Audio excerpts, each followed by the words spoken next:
اللہ تعالیٰ نے اس قرآن کے اندر میں آپ یہ کہہ دیجئے کہ جو سورۃ الفاتحہ سے بات شروع ہو رہی ہے تو آخری جز یعنی 30ویں پارے کے اندر میں اللہ تعالیٰ پھر وہ ساری سبق کو آپ کو یاد دلوا رہا ہے جو پارہ نمبر 1 سے لے کے پارہ نمبر 29 تک آپ کو بیان کرتی ہے۔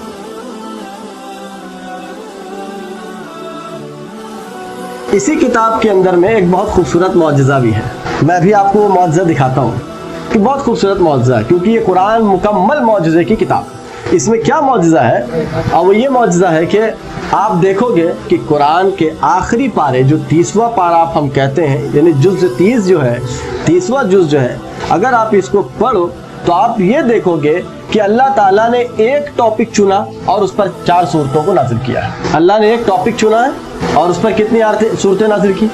4۔ یہ ایک ذہن میں رہنے والی بات ہے کہ اب جو سبق آپ کو یاد کروائی جا رہی ہے نا، پھر اللہ تعالیٰ بھی اس کو اور آسان کر دے رہا ہے کہ اب ایک سبق اللہ نے اٹھایا ہے قیامت۔ اب آخری جز میں جب اللہ قیامت کا ذکر کر رہا ہے تو ایسا نہیں کہ پورا آدھا پارہ قیامت کے بارے میں بات ہو رہی، نہ، 4 صورت صرف قیامت۔ اللہ نے بات کیا رسالت، آخری جز میں اللہ تعالیٰ نے 4 صورت اٹھائی صرف رسالت کی بات۔ اللہ نے اٹھایا انسان کی فطرت، آخری صورت میں، آخری پاروں میں صرف 4 صورت ایسی ہے جو انسان کی فطرت پہ بات کرتی ہے۔ اللہ نے بات اٹھایا ٹاپک توحید کی، آخری جز میں جب یہ بات لایا ہے تو صرف 4 صورت کو اٹھایا ہے جو آپ کو توحید کے اوپر ڈیل کر رہی ہے۔ مثال پہ آپ اب لیتے چلے، اللہ نے توحید کے بارے میں بات کی، ہم نے پڑھا پیچھے قرآن میں توحید کے بارے میں بات ہو رہا ہے، یہاں تک کہ بات ہو گئی فاتخذہ وکیلا، اللہ کو وکیل سمجھا جائے، اللہ کی وکالت لی جائے۔ چونکہ توحید کی بات چل رہی ہے، ہم وہاں سے پڑھتے ہوئے آ رہے کہ اللہ ہم تیری عبادت کریں گے، تیرے سوا کسی کی نہیں کریں گے، تجھ سے مانگتے ہیں، تو دیتا ہے، تیرے علاوہ کوئی نہیں دینے والا، جو تیرے علاوہ کسی سے مانگتا ہے معبود سمجھ کے شرک کرتا ہے۔ دھیان سے دیکھیے، میں نے ایک لفظ کو یوز کیا ہے، جو تیرے علاوہ کسی سے مانگتا ہے معبود سمجھ کے، کیونکہ میں کھانا اپنی ماں سے مانگتا ہوں، یہ شرک نہیں ہے، کیونکہ میں اپنی ماں کو معبود نہیں سمجھتا ہوں۔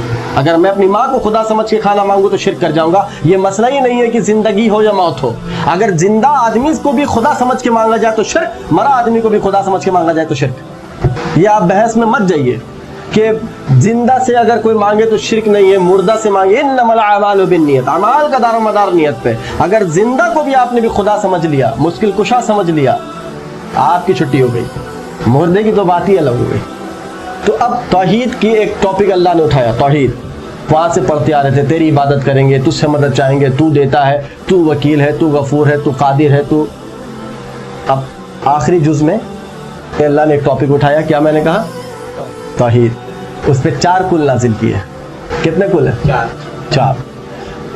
قل هو اللہ احد اللہ الصمد لم یلد ولم یولد ولم یکن لہ کفوا احد۔ کس کے بارے میں بات چل رہی ہے؟ اللہ کے بارے میں بات چل رہی تھی۔ قل یا ایھا الکافرون لا اعبد ما تعبدون ولا انتم عابدون ما اعبد ولا انا عابد ما عبدتم ولا انتم عابدون ما اعبد۔ کس کے بارے میں بات چل رہی تھی؟ کوئی رسول کا ذکر آیا ہے؟ آخرت کا ذکر ہے؟ انسانوں کا ذکر ہے؟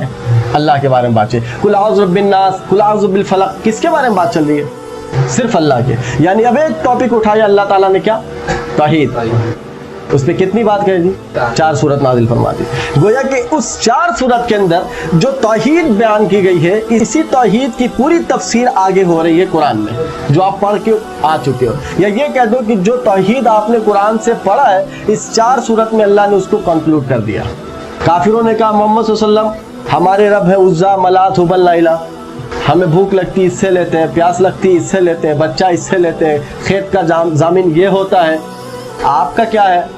آیت اتاری قل هو اللہ احد، اے نبی کہہ دیجئے ہمارا ہر معاملے میں جو رب ہے وہ اللہ ہے۔ اچھا، آپ کا رب کیسا ہے؟ ہمارا تو حبل نائلہ وسیلہ ہے نا، اس کی محدود ہے، اس کی حد ہے۔ حبل بچہ دے گا تو نائلہ بچہ نہیں دے سکتا، تو آپ کا رب کا کیا مسئلہ ہے؟ کافر نے سوال کیا، آپ کا رب کا کیا مسئلہ ہے؟ واپس جواب آ رہی، اللہ الصمد، بے نیاز، یعنی سب کچھ اس کے پاس ہے، وہ مجبوری سے پاک۔ تیسرا سوال کیا، اچھا ہمارے یہاں تو ایسے بھی بت ہے کہ جس کا باپ بھی بھگوان تھا اس کا بیٹا بھی بھگوان ہے، یعنی ایک بڑا بت ہے تو اس کے چھوٹے چھوٹے بت بنائے گئے کہ بھگوان کا بت کے بچے۔ تو آپ کا کیا مسئلہ ہے؟ لم یلد ولم یولد، نہ اس کا کوئی بچہ ہے نہ یہ کسی کا بچہ ہے۔ اب کلیئر کیا جا رہا ہے مسلمانوں کے عقیدے۔ اچھا، अरब का तो अलग बुत था ना, ध्यान रखिएगा, मक्के वालों का खुदा अलग था, मदीने वालों का खुदा अलग था, क्योंकि मदीने में यहूदी थे, ईसाई थे। यहूदी के खुदा उज़ैर, कुरान में कहा कि यहूदियों ने उज़ैर को अल्लाह बना लिया। मदीने में ईसाई थे, ईसाइयों का खुदा ईसा। मक्का में इनका खुदा कौन था? उबल, नाइला, वसीला, उज्जा, मलात, लात, ये थे खुदा। तो अब मुशरिकीन का खुदा क्या था? एक बाउंड्री में है, यानी इनका खुदा का पावर मदीना वाला पे नहीं चलने वाला, मदीना वाला के इधर नहीं चलने वाला। तो अब मुसलमानों का खुदा का क्या मसला? या अरब की बाउंड्री तक इनका खुदा रहता है? कहा नहीं, वलम यकुल लहू कुफुवन अहद, इसका कोई बराबरी नहीं, यानी ये बियॉन्ड द बाउंड्री है, ये सब कुछ इसके मुहीत में है, कोई ऐसी चीज़ नहीं जो अल्लाह को अपने कब्जे में ले ले, वरना हर चीज़ अल्लाह के कब्जे में है। तो यहाँ से मुसलमानों का अकीदा तौहीद क्लियर हो गया कि आपका तौहीद, हमारा तौहीद ज़मीन आसमान का फ़र्क रखता है। अगर आप खुदा भी मानते हो तो बाउंड्री मानते हो, हम अपने खुदा को बाउंड्री लेस मानते। अब दूसरा सवाल खड़ा हो गया, फौरन दूसरा सवाल, अच्छा जब आपका खुदा ऐसा है तो करते क्या हो, कैसे क्या करते हो? आयत उतरी, कह दीजिए तुम्हारी तरह इबादत हम नहीं करते, तुम्हारी तरह इबादत नहीं करते। क्यों? क्योंकि तुम्हारे इबादतों में लालच छुपी है। बच्चा चाहिए तो इनको खुश कर दो, खेती खलियान का मसला है, इनसे बात कर लो। मुसलमानों का क्या? इन्ना सलाती व नुस्खी व महयाया व ममाती लिल्लाहि रब्बिल आलमीन, कि हमारी नमाज, रोज़ा, मरना, जीना खालिस अल्लाह की, यानी हमारी इबादत भी मुशरिक की तरह नहीं। हम अल्लाह की इबादत इसलिए नहीं करते हैं कि अल्लाह हमें दे दे, हम अल्लाह की इबादत इसलिए करते हैं कि वो हमसे राज़ी हो जाए बस।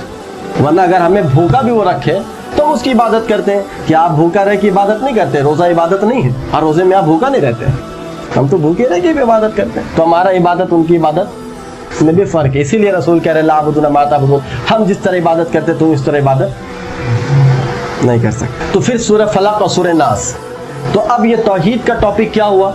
आखिरी हिस्से में कुरान के मुकम्मल हो रही है, ठीक है ना। अच्छा, ये हो गई किसकी बात? तौहीद की। अब हम लोग आ जाते हैं क़यामत के बारे में। अब देखते हैं कि कुरान के अंदर में फिर 4 सूरत जो सिर्फ क़यामत के बारे में बात कर रही। इज़ा ज़ुलज़िलतिल अर्ज़ु ज़िलज़ालहा, जब ज़मीन हिला दी जाए, जैसे कि उसको हिला देना चाहिए। ये कब की बात हो रही है? दुनिया ख़त्म होने के बारे में बात चल रही है। अल-क़ारियतु मल-क़ारियतु वमा अदराका मल-क़ारियह, ये किसके बारे में बात चल रही है? क़यामत के बारे में चल रही है। वश्शम्सु कुव्विरत, क़यामत के बारे में बात चल रही ना। इसी तरह एक और सूरत है सूरह क़यामा। इन 4 सूरत को मिला ले तो फिर एक टॉपिक पे बात चल रही है, वो सिर्फ क़यामत। फिर यहाँ कोई अल्लाह का जिक्र नहीं आएगा, कोई रसूल का जिक्र नहीं आएगा, सिर्फ बात क़यामत की होगी और कुछ नहीं होगा। अब फिर आ जाए इंसान यानी उसकी फितरत पे बात। तो फिर अल्लाह ताला ने 4 सूरत आखिरी में नाजिल किया जो सिर्फ इंसान के ऊपर डील कर रही है। वत्तीनी वज़ैतून वतूरि सिनीन वहाज़ल बलदिल अमीन लक़द खलक़नल इंसान फ़ी अहसन तक़वीम, हमने इंसान को अच्छा बनाया, सुम्मा रददनाहु अस्फ़ला साफ़िलीन, फिर ऊपर से नीचे कर दिया। किसका जिक्र हो गया? इंसान का जिक्र हो गया। वल अस्र इन्नल इंसान लफ़ी खुस्र, ज़माने की कसम कौन नुकसान में? इंसान नुकसान में। 2 हो गए। तीसरा आ जाए वल आदियात के अंदर, इन्नल इंसान लिरब्बिही लकनूद, बेशक ये इंसान अपने रब के नाशुक्र हैं। 3 हो गया। फिर चौथा आ जाइए हत्ता ज़ुरतुमुल मकाबिर, फिर कुरान की आयत है ना, हत्ता ज़ुरतुमुल मकाबिर, उसकी आयत है यहाँ तक कि लोग कब्र में जा पहुँचे। तो किसका कौन जाएगा कब्र में? इंसान। तो अल्लाह ने एक टॉपिक चुना इंसान। कितनी सूरतें नाजिल की? 4। इसी तरह अल्लाह ताला ने अपने रसूल सल्लल्लाहु अलैहि वसल्लम का टॉपिक रसालत चुना तो फिर उस पर 4 सूरत नाजिल की।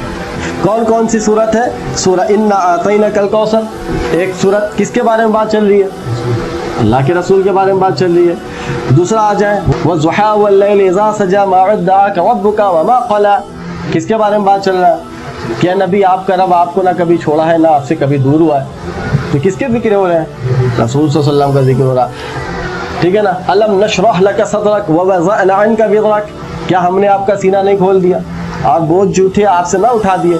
किसका जिक्र हुआ? आप सल्लल्लाहु अलैहि वसल्लम का जिक्र हो रहा है। फिर इज़ा जाअ नस्रुल्लाहि वल फतह व रअयतन नास यदखुलूना फी दीनिल्लाह, सूरह नस्र के अंदर है कि जब आपको अल्लाह की मदद पहुंच गई और लोग जो है फौज की तरह इस्लाम में दाखिल हो गया। अब यह आपको अल्लाह की मदद पहुंच गई से क्या मतलब? किसको? आप सल्लल्लाहु को। तो अब एक टॉपिक उठाई रसूल, अल्लाह ताला ने एक टॉपिक उठाया रसूल कितनी सूरत नाजिल की? 4। अल्लाह ने एक टॉपिक उठाया क़यामत, कितने सूरत नाजिल किए? 4। अल्लाह ने एक टॉपिक उठाया इंसान की फितरत, कितनी टॉपिक नाजिल की? 4। अल्लाह ने एक टॉपिक उठाया तौहीद, कितनी सूरत नाजिल की? 4। गोया कि ये बात और खुल के खूबसूरत हो गई। अब वो ये है कि आखिरी जुज यानी 30वें पारे में कोई नई बात, नया अहकाम आपके पास नहीं आने वाला है, बस वो पुराना जो आपने सबक याद किया हुआ है अब उसको कंक्लूड किया जा रहा है। एक टॉपिक उठाकर 4-4 बात, 4-4 पॉइंट लिख के ख़त्म किया जा रहा है, और इस तरह हम कुरान को मुकम्मल कर लेते हैं।